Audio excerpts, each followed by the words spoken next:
Gadis ini menemukan sarang telur angsa yang besar. Lingkungan sekitarnya baru saja dihancurkan oleh manusia. Angsa yang mati pun mati, dan yang kabur pun kabur. Sang gadis dengan cepat mencari kantong kain, dan memasukkan telur angsa itu dengan hati-hati. Lalu membawanya pulang ke rumah. Tapi bukan untuk digoreng. Sang gadis membungkus telurnya dengan baju, lalu memasukkannya ke dalam lemari. Di saat ayahnya sedang bekerja, dia diam-diam mengambil lampu ayahnya, lalu menyalakan lampu tersebut, dan meletakkannya di bawah lemari. Inkubator sederhana pun selesai dibuat. Melihat senyuman sang gadis, aku curiga kalau dia mau makan bebek bakar.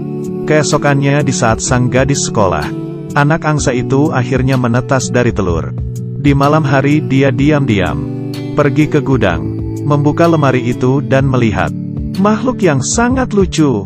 Dia pun semakin ingin memelihara mereka. Keluarganya dengan cepat menyadari bahwa si gadis itu menghilang. Lekas keluar rumah untuk mencarinya. Terakhir mereka menemukan dia di gudang dan sedang tidur. Di sekelilingnya dikelilingi oleh sekelompok anak angsa yang baru saja keluar dari inkubator. Sang ayah menyelimutinya dan bersiap untuk pergi.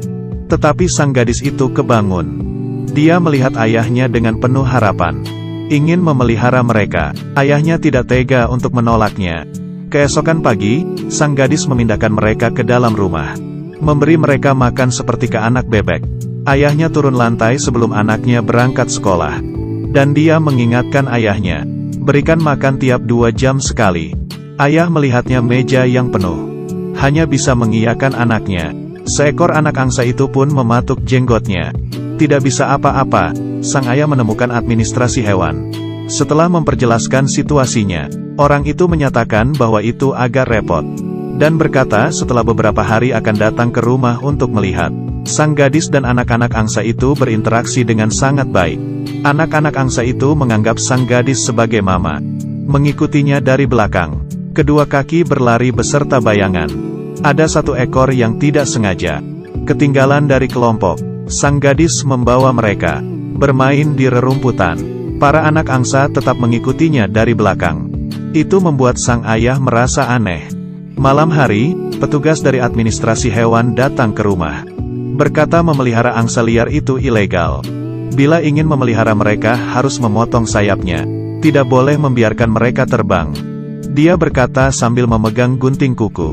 Menangkap 1 ekor anak angsa, melebarkan sayapnya, dan dia bersiap menggunakan gunting kuku memotong sayap anak angsa itu. Untungnya si gadis langsung bertindak. Ayah langsung membawa laki-laki itu keluar. Sang gadis juga langsung memeluk anak-anak angsanya, dan memindahkannya ke kamar mandi. Petugas itu masih tidak berhenti membuat keributan di depan rumah. Ayah pun langsung mengusirnya. Setelah itu dia langsung ke arah kamar mandi, meminta maaf ke anaknya dengan sabar. Dia juga tidak kepikiran akan menjadi seperti ini, dan berjanji tidak akan membiarkan anak-anak angsa itu terluka. Tetapi anaknya tetap saja tidak mau membukakan pintu. Di malam hari, anak angsa itu suka bermain di air. Dia langsung tidur di dalam bak mandi. Dan masih ada 1 ekor anak angsa lari ke atas kloset, dan terpeleset ke dalam air. Para anak angsa sayapnya mulai tumbuh. Setiap hari sang gadis selalu membawa mereka berlarian di rumput. Sang ayah setiap hari juga tidak diam. Ia mempelajari struktur tubuh angsa, beserta situasi terbang, menciptakan sebuah pesawat ringan. Dan prosesnya cepat sudah sampai ke tahap percobaan. Dia mencoba menyetir pesawat itu terbang ke langit. Terbang sangat tinggi dan berhasil. Membuat orang yang tidak bisa membantunya juga ikut senang. Di saat mendarat itu lebih menghabiskan energi di kaki.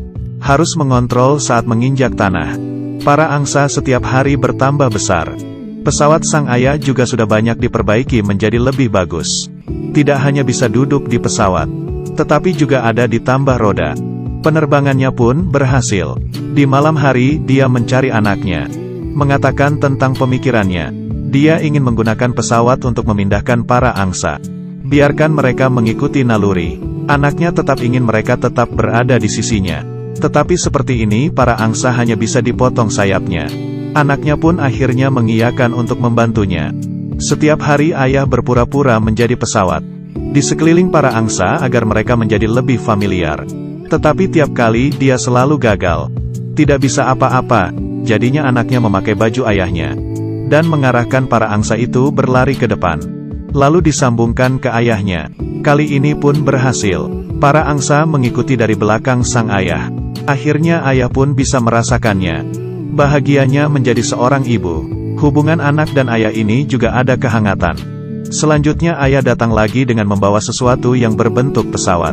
Dan membiarkan para angsa latihan dan mengikutinya dari belakang. Selanjutnya dengan cara suara, membiarkan mereka agar terbiasa dengan suara mesin yang bergerak. Latihan ini sangat berhasil.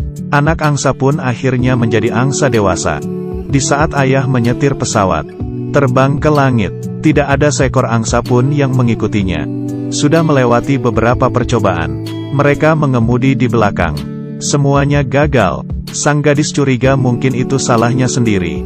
Lalu mencari sebuah tempat untuk bersembunyi.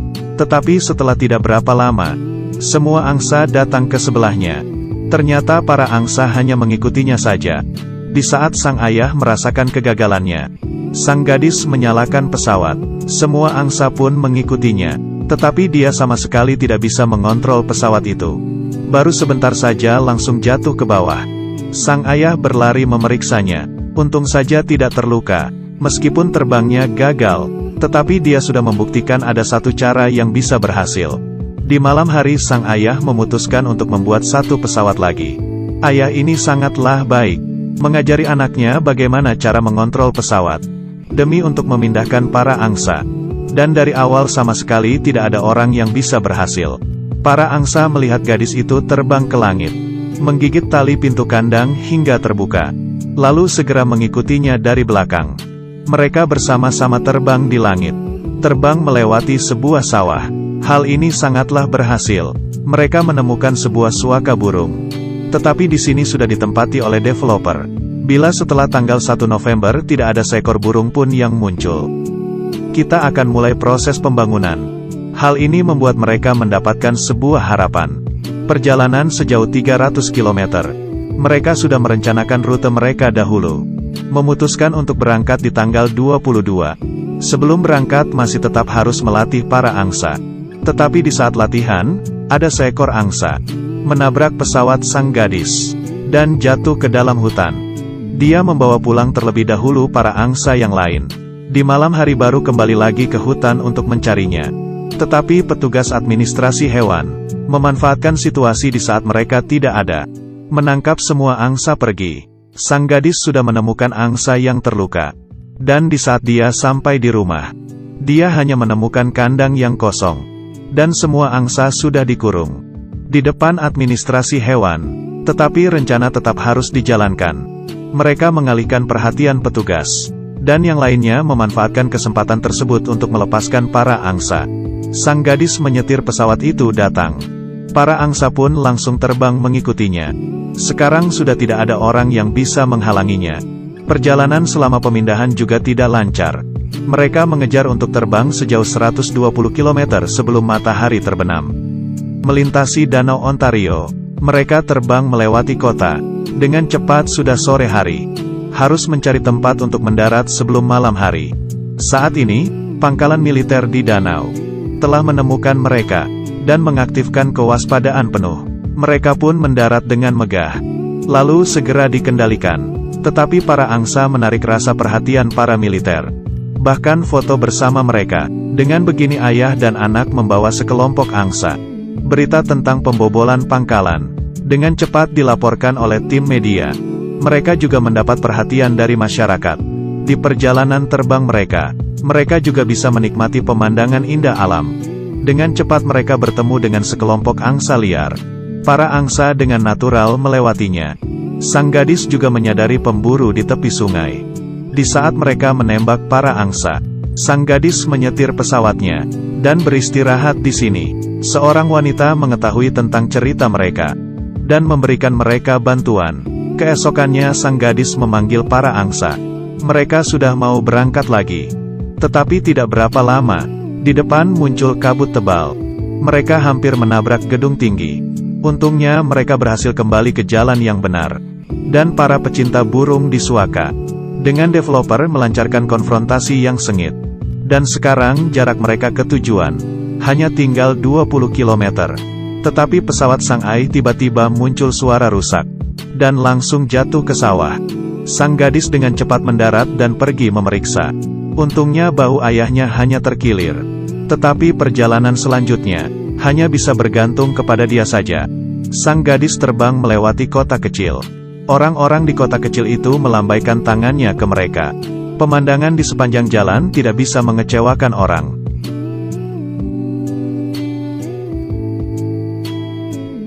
Di saat semua orang sibuk menunggu, sang gadis menyetir pesawat dan membawa para angsa. Semua orang langsung minggir memberikan mereka jalan. Kesempatan developer pun gagal. Para angsa langsung mendarat di danau. Di sini sudah menjadi rumah baru mereka. Film ini didasarkan pada kejadian nyata. Kita tidak bisa membayangkan tanpa adanya burung. Dunia ini akan menjadi seperti apa. Dan aku juga sungguh berharap, di langit biru yang sama, adalah rumah bagi manusia dan burung. Bukan hanya untuk manusia, tetapi juga untuk masa depan yang lebih baik.